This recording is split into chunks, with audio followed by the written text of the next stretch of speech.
You've likely been told your entire life that taking vitamins is one of the best things you can do for your health, and in many cases, that's true. Vitamins are essential for nearly every cellular function, from energy metabolism to brain function to immune regulation. But what if I told you that certain healthy vitamins, ones found in common supplements, daily multivitamins, even fortified foods, could be silently eroding the strength of your legs, impairing circulation, damaging your nerves, and accelerating muscle atrophy? It sounds dramatic, and yet the science is clear. Too much of the wrong vitamin at the wrong time in the wrong form can damage the very systems we rely on to stay mobile, strong, and independent, especially as we age. This isn't about fear-mongering, it's about clarity. Because your legs are more than limbs, they are your foundation. From the moment you get out of bed to the time you lie down at night, your legs regulate blood flow, balance, glucose metabolism, and overall mobility. When your legs weaken, the brain-body loop begins to deteriorate. Posture changes, circulation slows, cognitive function dips, and the risk of falls and even early mortality increases. The good news is this process is preventable and in many cases reversible, but it requires understanding what the science actually says, not what marketing campaigns tell you.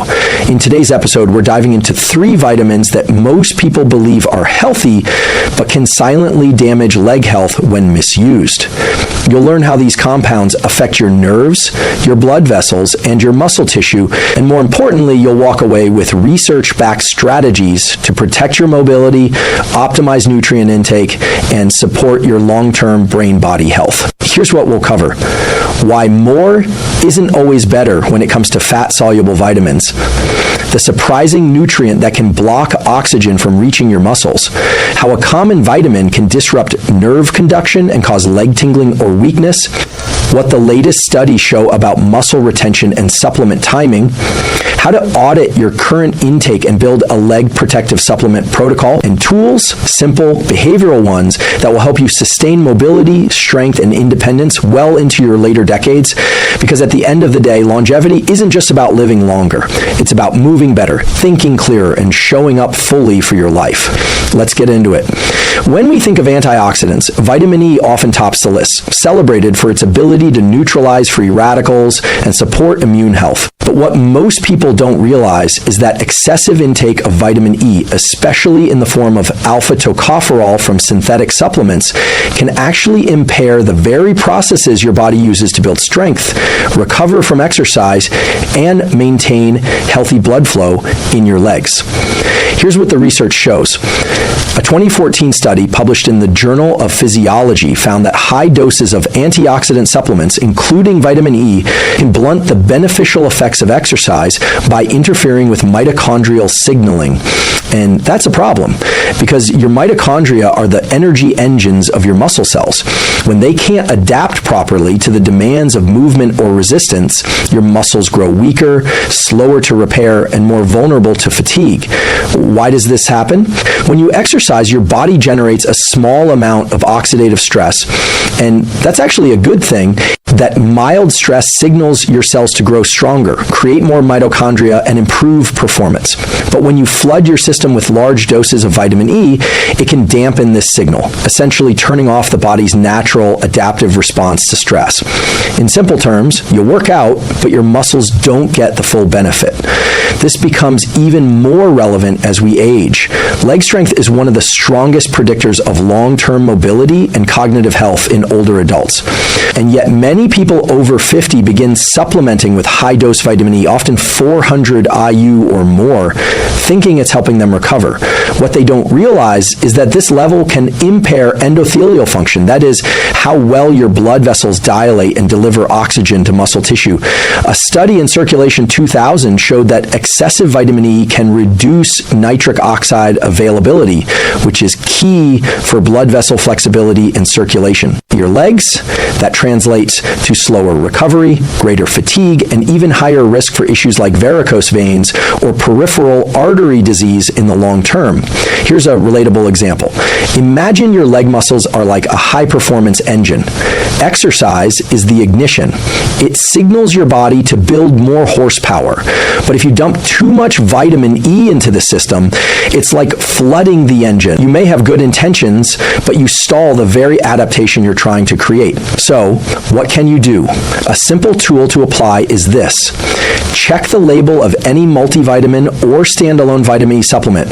If it contains more than 100-200 IU of alpha-tocopherol daily, you may want to reduce or eliminate it, unless specifically advised by a healthcare provider. Focus instead on getting vitamin E from whole food sources like sunflower seeds, almonds, and spinach, which include the full spectrum of tocopherols and tocotrienols that work synergistically. Another tip, if you're engaging in strength training or endurance exercise, avoid high-dose antioxidant supplementation for at least 4 to 6 hours post-workout.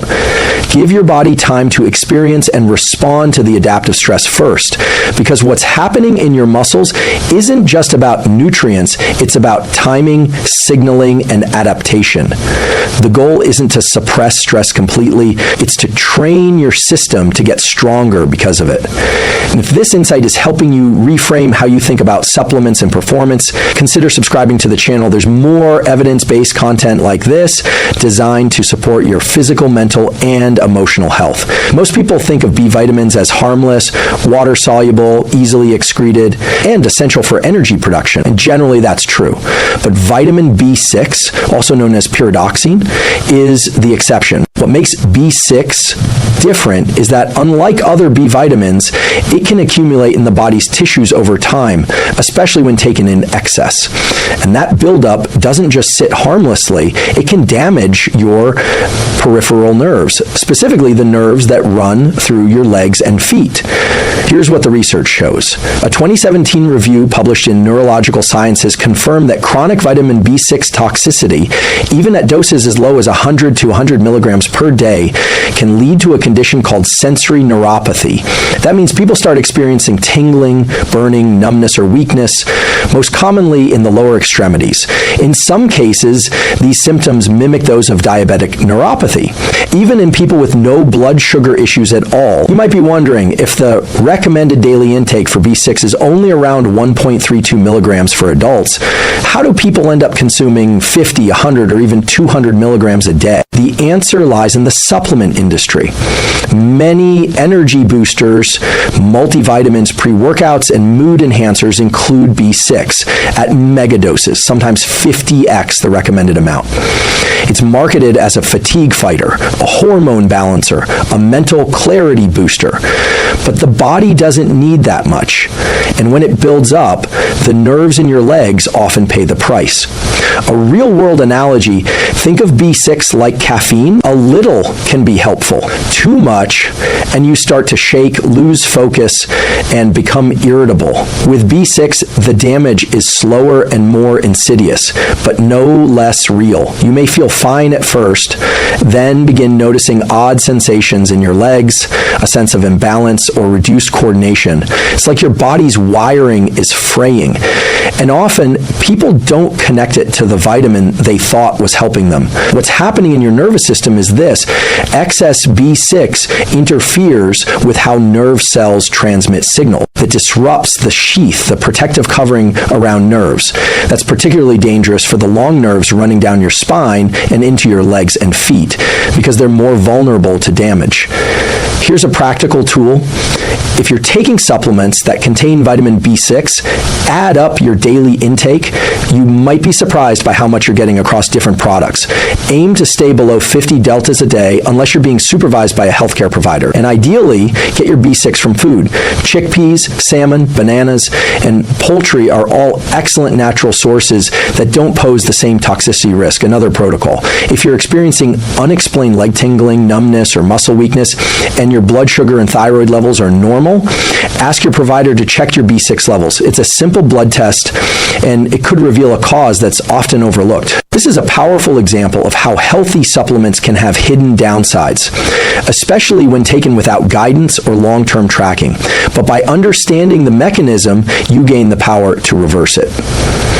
And if this message is helping you feel more equipped to make smarter supplement decisions, hit the like button and share this with someone you care about.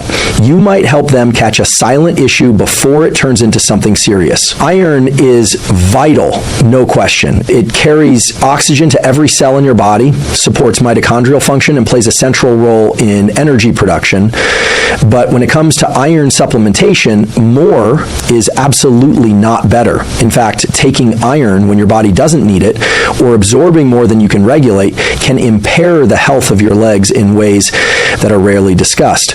Here's what the research shows. A 2012 study published in the American Journal of Clinical Nutrition found that excess iron, particularly in people without iron deficiency anemia, can elevate oxidative stress, reduce capillary density in muscle tissue, and even alter the composition of muscle fibers themselves. That translates into reduced endurance, increased fatigue, and slower muscle repair, particularly in the lower body where blood flow is gravity dependent and already more challenged. The science is rooted in something called iron-induced oxidative damage. Iron is a pro-oxidant. That means in excess it generates free radicals, unstable molecules that damage cells, tissues, and blood vessels. In your leg muscles, this oxidative stress degrades mitochondria, stiffens capillaries, and limits the ability of oxygen and nutrients to reach working muscle fibers. To visualize this, imagine trying to run a marathon while breathing through a straw. That's what your muscles experience when microvascular flow is compromised by iron-induced stress. They're trying to work, but oxygen delivery is bottlenecked. The result? Heaviness, cramping, early fatigue, even nighttime leg pain that many mistake for poor circulation or restless leg syndrome. So where's the danger? It's in how easily we overcorrect. Many people, especially women, are told to take iron just in case, during menstruation, after surgery, or for vague feelings of tiredness. But unless you're clinically deficient, confirmed via ferritin and serum iron tests, that extra iron doesn't help. It hurts. And for older adults, the risk is even higher. As we age, our ability to regulate iron absorption diminishes. Excess builds up in the liver, heart, and critically, skeletal muscle. A study in Mechanisms of Aging and Development, 2010, showed that elevated iron stores were associated with sarcopenia, age muscle wasting. And that's especially concerning in the legs, which house the largest and most metabolically active muscle groups in your body. Here's a practical protocol. Only take iron supplements if a blood test confirms you need them. The key markers to track are serum ferritin, total iron binding capacity, TIBC, and transferrin saturation. If these are normal, focus instead on optimizing iron absorption through food synergy. Pair iron-rich foods like lentils or spinach with vitamin C sources like bell peppers or citrus, and avoid taking calcium or coffee with iron-rich meals, as both inhibit absorption. Another tool, if you're experiencing unexplained leg fatigue, frequent cramping, or a heavy restless sensation at night, and you're taking a multivitamin or separate iron supplement, consider pausing supplementation and retesting your iron panel. This simple check-in can reveal a lot about how your body is processing and storing iron. Remember, oxygen delivery is non-negotiable. It powers every contraction, every step, every recovery cycle your legs go through. When iron is imbalanced, that system breaks down. So don't just default to more. Aim for what's right based on your biology, your labs, and your needs. Because when your muscles can breathe, they can thrive. While we've covered 3 vitamins that can harm your legs if misused, here's an equally crucial and often overlooked nutrient: magnesium. Magnesium isn't a villain, but it is one of the most common nutrients that people don't get enough of. And when magnesium levels are low, especially in the presence of excess calcium or vitamin D, it can wreak havoc on your leg muscles, nerves, and overall mobility. So why isn't anyone talking about this? Here's the research. A 2018 study published in the Journal of Clinical Endocrinology and Metabolism found that magnesium plays a key role in maintaining muscle function and preventing cramps, something that's particularly important important for your legs. When magnesium is insufficient, calcium levels can become dysregulated. Calcium is essential for muscle contraction, but it must be balanced with magnesium to relax muscles properly. Without enough magnesium, the muscle cells become hyperexcitable, leading to cramping, spasms, and reduced leg strength. But that's just the start. Magnesium also regulates nerve function. In fact, it's a gatekeeper for how nerves transmit signals to muscles. When magnesium is low, nerve conduction is slower, and leg weakness, numbness, or tingling can result.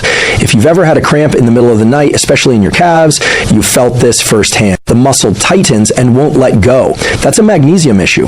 Let's break this down with an example. Think of magnesium like the brake pedal in a car. Calcium is the gas pedal. It tells your muscles to contract. Magnesium, however, tells them when to stop. Without enough magnesium, your muscles can't turn off properly after they contract. They're stuck in a tense state. And that tension can build up over time, leading to fatigue, soreness, and muscle damage in your legs. Here's where the problem gets even trickier. If you're supplementing with large amounts of calcium or vitamin D without paying attention to magnesium, you're exacerbating the problem. Calcium and vitamin D are both important for bone health and muscle function, but magnesium is the one that helps regulate the system. The imbalance between these nutrients can leave you feeling sluggish, achy, or more prone to injuries, especially in the lower body. What can you do? A simple tool to apply is this. If you're taking calcium or vitamin D supplements, make sure to balance them with magnesium.